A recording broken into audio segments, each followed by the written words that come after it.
Hi, my name is Clarence Brown. I am from Rochester, New York. I am currently a teacher assistant for the Rochester City School District, and I'm currently a student at Grand Canyon University. So the purpose of this video is to talk about the different dispositions that I believe that I have, and then also to talk about what I need to work on. And then also I want to talk about what qualities I believe a teacher needs to have in order to run a successful classroom. So one of the dispositions that I believe that dispositions that I believe that I have is compassion. I'm very compassionate about what I do, and when it comes to the student, their safety is so important to me. So when it comes to the student, I like to give students chances. So when it comes to them, I don't like to give up on my students. So when it comes to my job, what I want to do is make sure that all students have an equal opportunity, and I'm very compassionate about it because I believe that the youth deserves the opportunity to grow, because in this society it's so hard for the youth to grow because it's like all these negative things being said about them. But it's like, if we don't provide the opportunity, what can we expect? So another disposition that I think that I possess is fairness. So when I did the assignment for GCU, I had rated it a little bit low on the scale, but then I thought about it.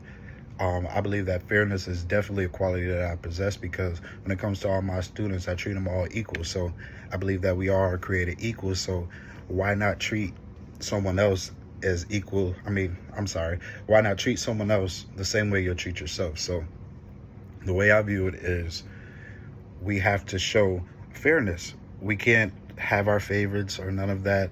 All students are equal. So all students deserve the same equal opportunity, even if they have different learning techniques or different learning skills, or even if they have a learning disability. I feel like every student should have the opportunity to have equal education, and also someone who's there and that's going to be fair, and somebody that's going to just pretty much guide them and pretty much push them to succeed.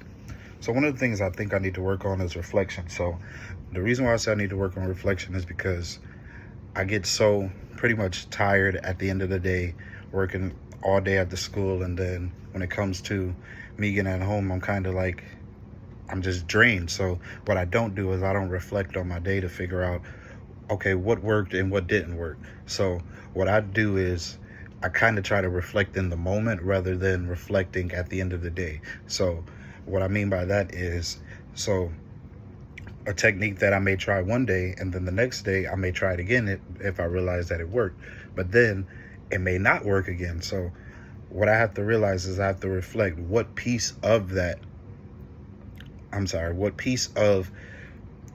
what worked. I'm so sorry, I'm getting tongue tied, but what piece of what worked could I apply, and then make sure that I pretty much continue to use it. So I don't want to overdo it, because with my students, I feel like if you overdo something, they'll notice it. So if you keep trying to calm them down the same way, they get tired of it. So then they want to switch up. So I feel like it's not necessarily what exactly you do, but it's pretty much how your mindset is and how your heart is. Because if you give your heart and if you give all that you have to these students, they're going to notice that. They're not going to look at, okay, he did this and yeah, it calmed me down, but they're looking at the fact that there's somebody there that cares for them.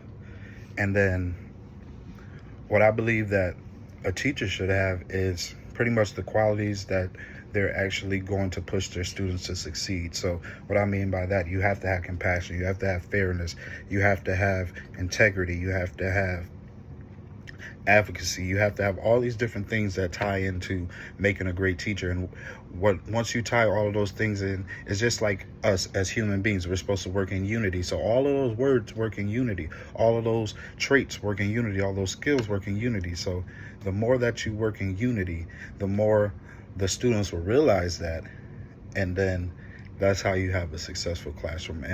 And let me just clear it up by what I mean by saying the more you work in unity. So if you're using all these different skills and traits and you're unifying them as one, your team is going to follow behind you. So if you got all your skills lined up, then your team should follow behind you. So if the head is right, then guess what? It trickles down to the body. So I believe that in a classroom, if you have a mindset that everyone will succeed no matter what the circumstance is, you will have a successful classroom.